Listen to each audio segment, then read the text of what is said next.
Hello, my name is Arash, and at the beginning of the boot camp, my goal was to build a stock price prediction system using transformer neural networks, transformer architecture. But what I actually built is even more interesting, and that was primarily due to the AI research agent and the Prism methodology that I had previously built and helped me to actually be able to pivot fairly quickly out of the initial structure.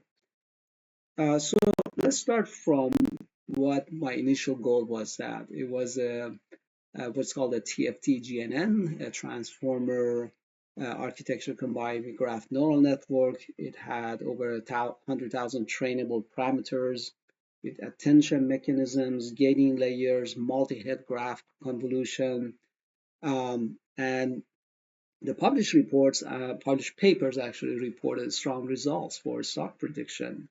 So I replicated this architecture faithfully, and you can expect pretty good results. But as you can see at the bottom, we got a minus 19 R squared.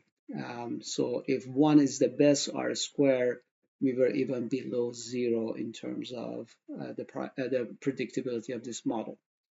So this is worse than average. So um, let me tell you what happened before we got to this architecture.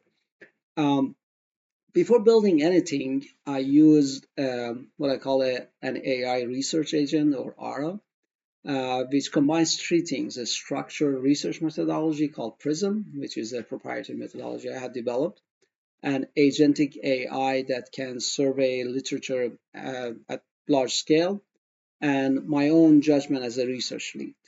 So the key innovation here is the mandatory contrarian search, that every research sprint that I ran was also actively looking for evidence against the hypotheses that were being surfaced through that research. And that was built into the process. So then ARA surveys price prediction literature and it surfaced TFT-GNN, which was the model architecture I show you, as well as something else, another model called Samba, as a top candidate. It also brought up the contrarian search and flagged something that was very important, that the results of this paper might be just autocorrelation on the previous day's price, as well as potential data leakage.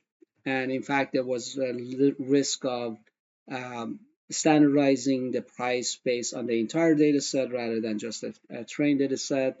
They use random test and train split on the time series data, which can be problematic. And Based on these findings, um, ARA helped me to design a walk forward validation specifically to test out these models. So we looked at what's called the temporal splits. We scaled the data only on the training data, and we didn't use any random cross validation. So fundamentally, the same methodology and system, the ARA system that told me what to build, that surfaced these architecture, also told me how to honestly test it. And test it we did. And I showed you the TFT result of minus 19, Samba minus 0.014, basically zero, and an XGBoost, which is the bread and butter of classical machine learning, basically our score of zero. So the question became, what can we do? What is it that we need to uh, build on? If the price is not a good target and the market is truly efficient and there is no signal there, where can we find signal? So I launched a new ARA research, and this ARA was actually looking, this sprint was actually looking to find what the research literature is telling us in terms of the signals that are or the target that is most predictable. Um, So this is an example of a research result. This is only one of the 14 claim cards that Prism Para produced. And as you see, it has evidence quality, it has scope tag, it has verbatim receipts from the page. And what that showed us was that out of reviewing 40 plus papers, and producing 14 evidence cards with grade A, B, or C. Um, and we came up with three findings. One is that fundamentally, what is potentially more likely to be predictable is volatility. And volatility is basically an indication of risk in the market. Uh, and the three findings were one that, volatility clusters. So there's a persistence in volatility and a mean reversion in volatility. Secondly, data quality does matter enormously, and that's the first levers of building models that are truly predictive in this space. And thirdly, and this is probably a contrarian finding, and this was primarily based on research by Barunik and Gao in 2024 that showed the nonlinear machine learning model is not the first place to go for building more linear models, or the standard is here HAR, HAR, uh, when when we are starting from the scratch, in a sense that if you use deep learning models, there is a very high risk of random initialization of the system, and that will likely result in overfitting the noise rather than actual signals in the in the data. So that actually led us to think a little bit even deeply to a more hybrid architecture, which I will get to it soon. So we ran multiple different experiments. As you see, four different experiments on some of them on different data set. You see three of them are actually the HAR models, which is the linear model. And we did actually build a neural network model, hybrid Arch and LSTM, which has about 8,000 parameters, but it was randomly initialized at the beginning. And as our research had shown, the random initialization results potentially in worse models. So Barunik and Gao were, in 24 were actually correct in terms of the worst performance of the deep learning models against the linear models. So uh, the other piece that you can see at the bottom, the green and the blue light blue, the same model, the same four parameter linear models, RV, but different data sets.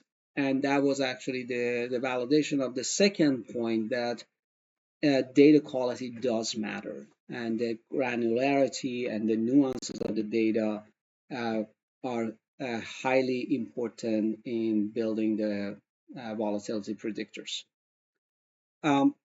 So this was again another confirmation that the model complexity is not necessarily the first place to start. And in fact, if we lean towards complexity, we may be um, uh, shooting ourselves in the foot. So how, if we are actually going to build a better forecasting for volatility, how we are going to use it is to put it into this system that collects data, collects option chains, does something called the Garmin class conversion of the daily price into the volatility estimates, and it uses a forecasting engine such as the HAR RV model to predict the next day's forecast. I'm sorry, the next day's volatility. And if the forecasted volatility is different from the market's implied volatility, and that's significantly higher or lower, we can actually decide on option strategies that can take advantage of that volatility arbitrage. And this is actually has been shown. We had run an RR research that shows that volatility target position sizing is very much in practice by the by the industry, and also um, volatility volatility-based option strategies shown to be truly effective. So, what's next? Going forward is we have shown that the RV, which is the linear model, is effective with the R square 0.42. And the next is to actually go towards a hybrid model that combines the R, the linear model, with the neural network model. And based on the research that Ara has produced, the most promising space in that is HARNet, which actually um, um, uses HAR as a way to initialize the neural network. So we are not starting from scratch and learning the noise into the neural net. And also it is consistent with the parameters that the linear model uses, but in terms of the initialization of the parameters. And so the worst case of it is that the neural network is not going to have add any value, and we still have the RV results. And the more likely scenario is that we can even get 10 to 15% improvement in our R square. So the principle here is that we extend what works, we don't replace it. Then HARNet can reproduce the HAR-RV model exactly, and then learn the nonlinear improvement on top of it. But the real takeaway as well here is the IRA or ARA methodology, which actually combined with a structure methodology that we had was to really scale up our research. And in fact, that is the reusable capability that we believe, or I believe, that is going to have significant impact in any product that I want to develop.